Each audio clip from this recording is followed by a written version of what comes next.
Hello दोस्तों, आज की वीडियो में हम देखेंगे कि हमने पिछली वीडियोस के अंदर जो मॉडल क्रिएट किया था, जो एनिमेशन कंबाइन करके हमने मॉडल बनाया था और जो इनपुट की क्लास हमने अलग से बनाई थी, उनको यूज़ कैसे करना है और रीजंस क्या थे उनको अलग से बनाने के। ठीक है, तो सबसे पहले मैंने क्या काम किया हुआ है, आज कोड ऑलरेडी लिखा हुआ है, मैं इसको एक्सप्लेन करूँगा ताकि आप लोगों का थोड़ा सा टाइम बच जाए। ठीक है, सबसे पहले क्या किया हमने, हमारे पास कुछ इमेजेस हैं, उनका मैंने यूआरएल का एक एरे बना लिया है। इमेजेस अगर आप देखोगे तो सिंपल स्काई बॉक्स के लिए हमने इमेजेस रखी हुई हैं। स्काई बॉक्स की फंक्शनलिटी हमने प्रीवियस वीडियोस में ऑलरेडी डिस्कस कर ली है। ठीक है, तो हमारे पास एक ये एरे है और इसके अंदर यूआरएल है उन इमेजेस के। अब उन इमेजेस को यूज़ करके हमने अपना पूरा एनवायरनमेंट बनाया हुआ है। ठीक है, ये जो आप देखोगे कि ऊपर बादल दिखाई दे रहे हैं और ये नीचे एक ग्राउंड दिखाई दे रहा है, तो ये कहाँ से आ रही है, इमेजेस की वजह से आ रहा है। तो एक वो तो हमारा सेट हो गया। ठीक है, अभी ये बहुत सी जनरल फंक्शनलिटी हो सकती है, तो मैंने एक सिंगल फंक्शन बनाया है, इसके अंदर इसको डाल दिया है। यहाँ पे मैं क्या क्या कर रहा हूँ, सबसे पहले तो अपने टेक्सचर लोडर से जो ग्राउंड का टेक्सचर है उसको मैंने लोड कर लिया। ठीक है, और उसकी रैपिंग को मैंने सेट किया हुआ है। रैपिंग प्रॉपर्टी बेसिकली क्या होती है, देखो टेक्सचर तो हमारा छोटा ही है, ठीक है, लेकिन उसको हमने बहुत बड़े सरफेस एरिया के ऊपर अप्लाई करना है। ठीक है, तो वो ठीक से अप्लाई हो जाए उसके लिए हम रैपिंग का यूज़ करते हैं, ताकि वो रिपीट होता रहे। जैसे मैंने बोला 3 डॉट रिपीट रैपिंग, यानी कि टेक्सचर रिपीट होता रहेगा। अब रिपीट अगर मैं ये हटा देता हूँ, फॉर एग्जाम्पल इस लाइन को अगर मैं कमेंट कर दूँ, तो आप देखोगे ये बिल्कुल ही काफ़ी प्लेन सा आ गया। बिकॉज प्लेन सा क्यों आ रहा है, क्योंकि बहुत छोटा टेक्सचर की इमेज बहुत छोटी है और वो काफ़ी बड़े एरिया पे डिवाइड हो चुकी है, तो इस वजह से हमारा टेक्सचर जो ठीक से विजिबल नहीं हो पा रहा है। इसलिए यहाँ पे आपको रैपिंग ऑन करनी पड़ेगी। रैपिंग आप जैसे ही ऑन कर दोगे, ठीक है, आपको ये थोड़ा ठीक दिखने लग जाएगा। उसके बाद है रैपिंग का साइज़, मतलब रिपीट कितनी बार करना होता है। ठीक है, तो ये सेटअप ग्राउंड फंक्शन अगर आप देखोगे ना, ये साइज़ लेता है कि हमारे ग्राउंड का साइज़ कितना है। ठीक है, तो उस साइज़ के अकॉर्डिंग मैंने देखा कि उस साइज़ का लेट्स से 1% ही हमको चाहिए इस रैपिंग की रिपीटिंग का। तो अगर मैं रिपीट फिर से यहाँ पे हटा दूँ, ठीक है, ये रिपीट वाला पार्ट मैं अगर हटा दूँ यहाँ से, तो आप देखोगे रिपीट तो कर रहा है बट अच्छा सा नहीं लग रहा कुछ। ठीक है, इट्स नॉट लुकिंग गुड। तो यहाँ पे आपको इस वैल्यू को मैंने यहाँ पे हिट एंड ट्रायल से ही सेट किया है, ऐसा नहीं है कि मैंने कुछ यहाँ पे साइंस लगाया, हिट एंड ट्रायल से सेट किया है। जो मुझे अच्छी वैल्यू लगी वो मैंने यहाँ पे सेट कर दी। उसके बाद यहाँ पे मैंने क्या किया है, नेक्स्ट अब हम ग्राउंड बनाना है तो हमें एक ज्योमेट्री भी चाहिए होगी। ठीक है, तो हमने प्लेन ज्योमेट्री का यूज़ किया है। उसके अंदर मैंने साइज़ दिया हुआ है, क्योंकि हमारे इनपुट में हमें साइज़ मिल ही रहा है, तो हमने प्लेन क्रिएट कर दिया यहाँ पे। उसके बाद एक हमने स्टैंडर्ड मटेरियल इसको दे दिया है। स्टैंडर्ड मटेरियल इसलिए दिया ताकि लाइट के अकॉर्डिंग थोड़ा रिएक्टिव सा हो जाए। बिकॉज आप यहाँ पे चाहो तो बेसिक मटेरियल भी यूज़ कर सकते हो अगर आपके पास लाइट वगैरह नहीं है तो, बट मैं चाहता हूँ कि लाइट के लिए थोड़ा सा रिएक्टिव रहे, इसलिए मैंने स्टैंडर्ड मटेरियल यूज़ किया और इसको हमने अपना टेक्सचर प्रोवाइड कर दिया। उसके बाद सिंपली अब आप देखोगे जो मैश क्रिएट होती है, जो प्लेन क्रिएट होता है ना, वो थोड़ा सा वर्टिकल सा होता है। हमें वर्टिकल नहीं चाहिए, हमें हॉरिजॉन्टल चाहिए। तो यहाँ पे मैंने उसको रोटेशन दे दिया -90 की, -90 डिग्री की रोटेशन देने के बाद मैंने सिंपली इसको ऐड कर दिया। अगर मैं ये रोटेशन नहीं दूंगा तो देखो क्या होगा, ये देखो ये बिल्कुल ऐसा सा बन गया अजीब सही। ठीक है, इसलिए रोटेशन देना ज़रूरी है, इसलिए रोटेशन हमने इसको दी हुई है और उसके बाद अपने सीन के अंदर ऐड किया हुआ है। तो ये हमारा हो गया सेटअप ग्राउंड की फंक्शनैलिटी। ठीक है, इसको कॉल हमें कहाँ करना है, अपने सेटअप फंक्शन के अंदर। ठीक है, क्योंकि सेटअप फंक्शन कब कॉल होता है, इनिशियलाइजेशन के टाइम पे, और ये ग्राउंड और ये पूरा एनवायरमेंट हमें सिर्फ एक ही बार इनिशियलाइज करना होता है, बार बार तो करना नहीं है। तो हमने इसको सेटअप के अंदर ही कॉल किया हुआ है, आप देखोगे यहाँ पे लाइन नंबर 45 पे। ठीक है, और आप क्या देखोगे यहाँ पे, मैंने एम्बियंट लाइट की जो वैल्यू थी उसको यहाँ पे सेट किया हुआ है 1। बिकॉज अगर आप डिफ़ॉल्ट वैल्यू देखोगे एम्बियंट लाइट की तो हमारे सीन के अंदर बहुत कम है। ठीक है, तो मैंने इसको 1 सेट कर दिया, हमें पॉइंट लाइट की जरूरत नहीं पड़ेगी, हमने इसको 1 दे दिया है, तो हमारी हर एक चीज़ विजिबल रहेगी। ठीक जी, उसके बाद हमने क्या किया, एक एनवायरमेंट टेक्सचर क्रिएट किया है, वही क्यूब टेक्सचर जो हमने लोड किए हुए हमारे पास। ठीक है, ये जो ऊपर आप बादल आप देख रहे हो, इनके यूआरएल्स हैं, वो हमने यहाँ पास करके क्यूब टेक्सचर को लोड कर दिया। क्यूब टेक्सचर ने क्या किया, पूरे आसपास जितना भी है बादल वगैरह ऐड कर दिए। ठीक है, अब इसके अंदर मैंने एक प्रॉपर्टी दी हुई है, ध्यान रखना, जो हमारे ऑर्बिट कंट्रोलर्स की प्रॉपर्टी मैंने क्या दिया है, मैक्स पोलर एंगल। अभी मैक्स पोलर एंगल क्या चीज़ है, देखो यार, ऑर्बिट कंट्रोल हमारे चालू है हमारे सीन के अंदर। ठीक है, अब अगर मैं माउस पे क्लिक करके इस तरह से ड्रैग करता हूँ नीचे की तरफ, तो देखो हमारा सीन जो है घूम रहा है, बट मैं चाहता हूँ कि पूरा ना घूमे, थोड़ा ही घूमे। फॉर एग्जाम्पल अगर अभी मान के चलो अगर ऐसी पोजीशन है, मैं क्लिक करके माउस ऊपर की तरफ ड्रैग करता हूँ, ये इस टाइम पे आके रुक रहा है, ये रुक रहा है बिकॉज मैं चाहता हूँ कि रुक जाए। ठीक है, क्योंकि अगर ग्राउंड के नीचे तो आप जाना नहीं चाहोगे कभी भी। फॉर एग्जाम्पल अगर मैं इस लाइन को यहाँ से हटा दूँ, खुद देखना आप। ठीक है, ये मेरा सीन है, अब मैं इसको नीचे लेके जा रहा हूँ और देखो अब मैं नीचे आ गया। ऐसा मैं नहीं चाहता कि मेरी गेम में हो। ठीक है, तो ऑर्बिट कंट्रोल की एक प्रॉपर्टी होती है, उससे आप इस बिहेवियर को कंट्रोल कर सकते हो। मैक्स पोलर एंगल मैंने दे दिया, अब ये सिर्फ इतना ही घूमेगा, इससे ज़्यादा नहीं घूमेगा, सिर्फ इतना, और ये हमारी गेम के लिए पूरी तरह से वैलिड है। ठीक है जी, उसके बाद हमने एक साइज़ भी डिफाइन किया हुआ है हमारे, ये वही ग्राउंड का साइज़ है, क्योंकि ग्राउंड को जो सेटअप ग्राउंड फंक्शन है इसको साइज़ की रिक्वायरमेंट होती है, तो हमने इसको साइज़ यहाँ पे दे दिया। ठीक है जी, और जो हमारा एनवायरनमेंट का टेक्सचर था वो भी हमने सेट कर दिया। अब ये थोड़ा सेंस नहीं बन रहा है यहाँ पे, मैं एक काम करता हूँ, इसको यहाँ से हटाकर यहाँ डाल देता हूँ। ठीक है जी, अभी थोड़ा सेंस बन रहा है क्योंकि हमारा साइज़ की प्रॉपर्टीज़ एक साथ हो गई हैं, क्यूब मैप हो गया है। ओके जी, अब इसके बाद हमने क्या करना है, जो हमारा मॉडल था, एक्चुअल मॉडल जो हमने ब्लेंडर के अंदर क्रिएट किया था, उसको लोड करना है। ठीक है, ये लोड करने की फंक्शनैलिटी हम लोग ऑलरेडी प्रीवियस वीडियोस के अंदर डिस्कस कर चुके हैं। ठीक है जी, तो आई होप कि ये आपको आता होगा, तो इसलिए मैं इसके नेक्स्ट आगे बढ़ने वाला हूँ। सबसे पहले तो मैंने कंसोल लॉक किया था, बिकॉज आपको मैंने बताया था जब हमने GLTF लोडर के बारे में बात की थी, मॉडल लोडिंग की बात की थी, मैंने कहा था एक बार कंसोल लॉक कर लिया करो। कंसोल लॉक करने से क्या होगा, आपको पता लग जाएगा कि आपको किन प्रॉपर्टीज़ के साथ काम करना है। तो कंसोल लॉक करा, आपके ये सारी प्रॉपर्टीज़ मिल गई अपने मॉडल के अंदर। मॉडल के अंदर आपको देखो एनिमेशन क्लिप्स मिल रही हैं और आपको सीन मिल रहा है, सीन के अंदर हमारा ये मॉडल पड़ा हुआ है। ठीक है, यहाँ पे मेन आज काम हमारा किन किन चीज़ों को लेके है, एक तो सीन को लेके है और हमारा काम है एनिमेशंस को लेके। तो हम आगे देखते हैं हमने क्या किया है, इसको थोड़ा बड़ा कर लेते हैं। ठीक है, सबसे पहले तो हमने मैश निकाल ली, जो हमारी मैश है इस ऑब्जेक्ट के अंदर, उसके अंदर से हमने मैश निकाल ली। ये जो सीन है ना, इसके अंदर ये हमारी सारी मैश पड़ी है। इसकी पोजीशन हमने सेट कर दी 0, क्योंकि अगर मॉडल ठीक से नहीं बना हुआ था और इसकी पोजीशन कहीं और पड़ी थी, तो हमने पोजीशन को सेट कर दिया 0 पे कि तू 0 पे आ जा। ठीक है, और स्केल मैंने सेट किया हुआ है 30 का। अब स्केल एक ऐसी वैल्यू हो सकती है जो आपको सेट करनी पड़ सकती है अपने आप। स्केल एक ऐसी वैल्यू हो सकती है जो आपको खुद सेट करनी पड़ सकती है, बिकॉज अगर मैं ये स्केल नहीं दूंगा, फॉर एग्जाम्पल मैं इस पार्ट को कर देता हूँ कॉमेंट। ठीक है, अब मेरा ऑब्जेक्ट आपको लग रहा होगा आया नहीं है, बट आया है, बट देखो कहाँ पे आया है, ये बहुत छोटा आया है। ठीक है, तो यहाँ पे ये भी आपको थोड़ा हिट एंड ट्रायल के साथ काम करना पड़ सकता है इस चीज़ के ऊपर। ये स्केल आप दो जगह पे कॉन्फ़िगर कर सकते हो, या तो ब्लेंडर के अंदर जब आप अपना मॉडल एडिट कर रहे हो वहाँ पे आप स्केल की प्रॉपर्टी सेट कर सकते हो। अगर वहाँ पे नहीं किया जा रहा है आपसे, तो आप यहाँ पर भी कर सकते हो इस काम को। ठीक है, तो मैंने यहाँ पे कर दिया है, मॉडल जो हमारा मैश है उसको उसका स्केल सेट कर दिया है। अभी मैंने 3 पैरामीटर क्यों दिए हैं, बिकॉज ये 3 पैरामीटर लेगा, एक एक्स एक्सिस के अलॉन्ग क्या स्केल देना है, वाई एक्सिस के अलॉन्ग क्या स्केल देना है, और जेड एक्सिस के अलॉन्ग क्या स्केल देना है। वो स्केल आ गया, उसके बाद हमने अपने इस मैश को सीन के अंदर ऐड कर दिया, तभी ये दिखाई दे रहा है। अब ये तो हो गया मॉडल का काम। अब इसके अंदर जो एनिमेशन है उनका काम हमें करना है। उनका काम कैसे करना है, ठीक है, सबसे पहले हम एक मिक्सर का ऑब्जेक्ट बनाएंगे। मैंने लिखा है this dot mixer. This dot mixer मैंने क्यों किया है, बिकॉज हमें अपडेट फंक्शन के अंदर भी इसको एक्सेस करना है, इसलिए मैंने लिखा है दिस डॉट मिक्सर। अगर इसके अंदर अपडेट के अंदर एक्सेस ना करना होता, सिर्फ अंदर ही अंदर रहता, तो मैं दिस डॉट मिक्सर ना लिख के लेट मिक्सर या कॉन्स्ट मिक्सर भी लिख सकता था, बट हमें दिस की जरूरत पड़ेगी बिकॉज हमें अपडेट के अंदर भी इसको एक्सेस करना है।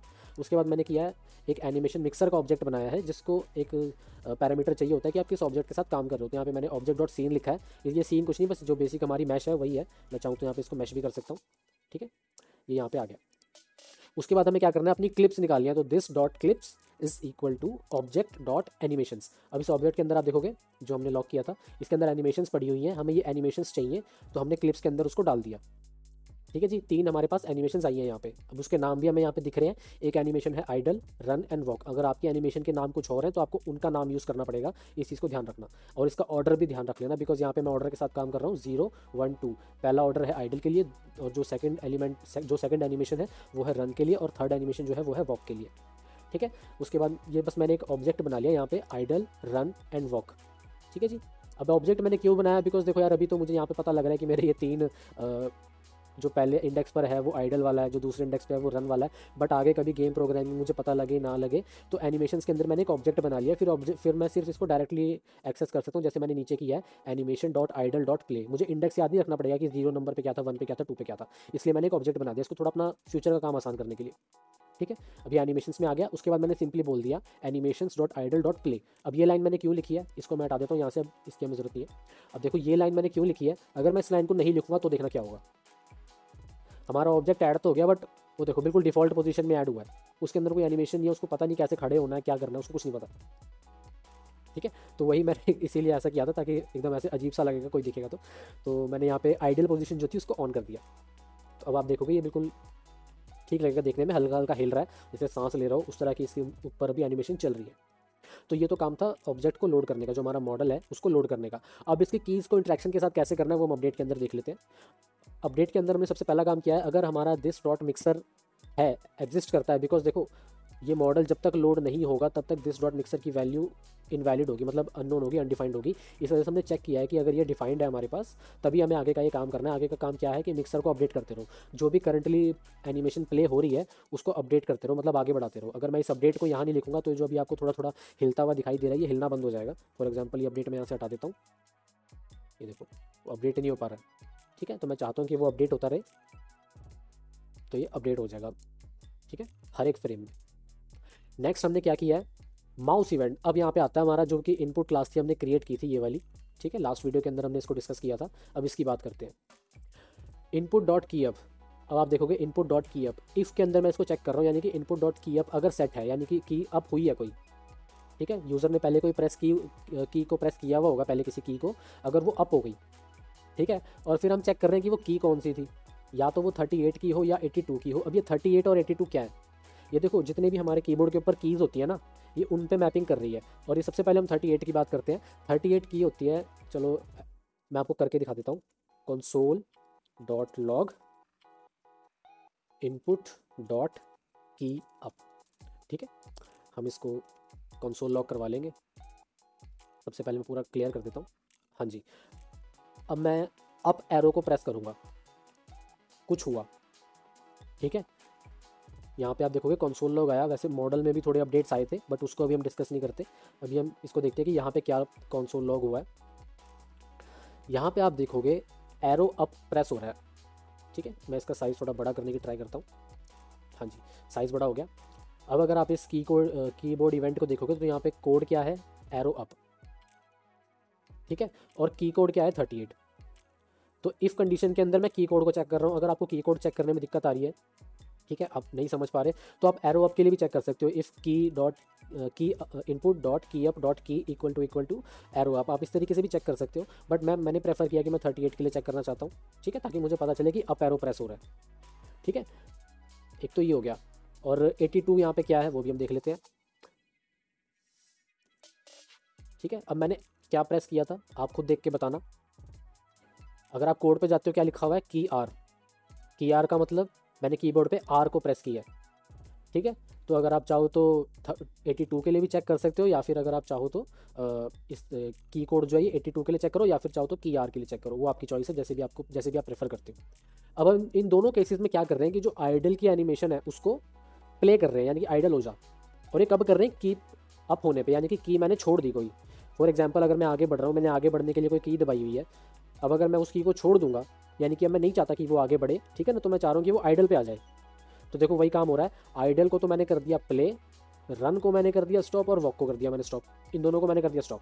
आइडल को प्ले किया है और बाकी जो भी एनिमेशन थी मेरे पास उसको मैंने कर दिया स्टॉप, ठीक है जी। ये तो हो गया की छोड़ने पे क्या हो। अब की प्रेस करने पे हम ठीक इसका उल्टा करेंगे। की प्रेस करने पे हम देखेंगे कौन सी की है और उसके हिसाब से अपने मॉडल को चलाएंगे। अभी तो हमारे पास सिर्फ रनिंग की और वॉकिंग की एनिमेशन है, साइडवेज वॉक हमने नहीं डाली अभी, ठीक है। तो अभी उसका हमने काम नहीं किया, तो वो हम फ्यूचर में कर सकते हैं। अब की डाउन के अंदर मैं क्या चेक कर रहा हूँ, if input dot key down dot key code equal to 38। अब 38 किसका की डाउन किसका कोड था, अगर आपको अभी मैंने थोड़ी देर पहले बताया था, अप एरो का, ठीक है। तो जैसे ही मैं अप एरो पे क्लिक करूंगा तो क्या हो रहा है, जो वॉक की एनिमेशन है वो प्ले हो रही है, ठीक है। This dot animation dot walk dot play, और उसके बाद एनिमेशन जो रन की है और जो आइडल की है उसको मैं कर रहा हूँ स्टॉप, ठीक है। ना तो तू रन चल, ना तो तू आइडल चल, अगर चल रही है तो उसको बंद कर दे, ठीक है जी। और वॉक की एनिमेशन है उसको प्ले कर दे। तो अब अगर मैं अप एरो प्रेस करूँगा तो आप देखोगे क्या हो रहा है, ये पैदल चलने की एनिमेशन को प्ले कर रहा है, ठीक है जी।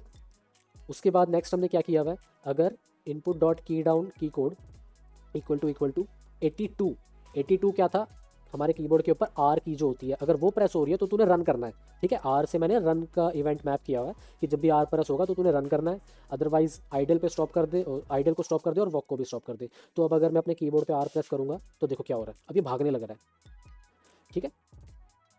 ये भागने की एनिमेशन चल रही है। अभी मैंने इसको आगे बढ़ने का लॉजिक नहीं दिया कि आगे किस डायरेक्शन में बढ़ना है, ठीक है। तो वो आगे नहीं बढ़ेगा, बट एनिमेशन हमारी चल रही है, क्योंकि मैं नहीं चाहता था कि वीडियो ज़्यादा से ज़्यादा कॉम्प्लेक्स हो जाए। मैं एक एक डिटेल के बारे में बात करना चाहता था, इसलिए मैंने सिंपल ही रखा है अभी आप लोगों के लिए। छोटे छोटे पार्ट्स में हम सारी चीज़ें डिस्कस कर लेंगे, ठीक। तो ये पूरा वर्कफ्लो था हमारा। अब इस वर्कफ्लो में कमी क्या है मैं वो भी आपको बता देता हूँ। अभी हमने क्या किया है, हम चेक कर रहे हैं की कोड इक्वल टू 38, कहाँ पे, की डाउन के ऊपर। अब की डाउन क्या है हमारा, हम चेक करते हैं। अगर आप देखोगे की डाउन हमारे पास input dot key down is equal to event, एक इवेंट की इन्फॉर्मेशन है। यानी कि अगर मान के चलो मैंने आर की को प्रेस किया है तो वो भाग रहा है, ठीक है। अब मान के चलो मैं एस की के ऊपर ना एक शूट का इवेंट लगाता हूँ, शूट करना है एनिमी को। अब मैं आर भी प्रेस कर रहा हूँ और साथ के साथ एस को भी प्रेस कर रहा हूँ, ठीक है। तो वो शूट भी करना चाह रहा है और आगे भागना भी चाह रहा है। लेकिन अब इस चीज़ में आपको दिक्कत आएगी। दिक्कत क्यों आएगी, बिकॉज पहले यहाँ पे कौन सा इवेंट सेट हो जाएगा, पहले यहाँ पे रनिंग का इवेंट सेट हो जाएगा। पहले मैंने आर दबाया, फिर मैंने एस दबा दिया, तो रनिंग का हट के वो कौन सा आ जाएगा, शूट का आ जाएगा। दोनों एक साथ नहीं आ पाएंगे, तो यहाँ थोड़ी दिक्कत वाले काम हो गए ना। अब इस प्रॉब्लम को आप कैसे फिक्स कर सकते हो, मैं कंप्लीट नहीं कर रहा हूँ, मैं सिर्फ आपको हिंट दे रहा हूँ। कंप्लीट आपने खुद करना है एज अ चैलेंज, ठीक है। आप इसको कैसे हमें सेट करना है वो मैं आपको बताता हूँ। यहाँ पे इनपुट डॉट की डाउन को मैं इक्वल टू पे सेट कर रहा हूँ इवेंट की। अब मैं इक्वल टू डायरेक्ट ना करके मैं क्या करने वाला हूँ, इसको एज एन ऑब्जेक्ट यहाँ पे मैं यूज़ करूँगा। ऊपर भी इसको मैं एज एन ऑब्जेक्ट इनिशियलाइज करूँगा की डाउन को। इट इज़ एन ऑब्जेक्ट जो कि इनिशियली एम्प्टी है। और यहाँ पे मैं क्या कर रहा हूँ, event dot key code equal to event. Okay, और यहाँ पे मैं क्या कर रहा हूँ,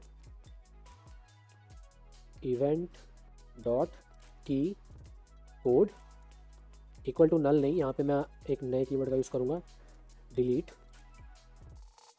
अगर आपको ये कीवर्ड नहीं पता तो अब शायद पता लग गया होगा। इस कीवर्ड से आप बेसिकली ऑब्जेक्ट का कोई प्रॉपर्टी को डिलीट कर सकते हो, ठीक है, रिमूव कर सकते हो। तो मैं उस चीज़ का यहाँ पे यूज़ करने वाला हूँ, ठीक है। अब यहाँ पे क्या होगा, मैं यहाँ पे मल्टीपल चीज़ों को एक साथ कर सकता हूँ। मैं आपको करके प्रॉपर नहीं दिखाने वाला, मैंने आपको हिंट दे दिया है, ठीक है। अब ये आगे का काम आपने खुद करना है। आपने इसको की डाउन में, की अप में, सब जगह अप्लाई करना है, ताकि आप एक से ज़्यादा इवेंट्स को टैकल कर सको, ठीक है, मैनेज कर सको एक फ्रेम के अंदर। तो वो आपने खुद ट्राई करना है। कमेंट्स में डालना अगर कोई दिक्कत आती है, कहीं डाउट आता है। अगर आपको फिर भी और ज़्यादा डिटेल चाहिए तो आप इंस्टाग्राम पे डीएम कर देना, वहाँ पे मैं ज़्यादा अच्छे से बात कर पाऊँगा, बिकॉज कमेंट के अंदर थोड़ा बात करना मुश्किल हो जाता है, ठीक है। तो गुड लक।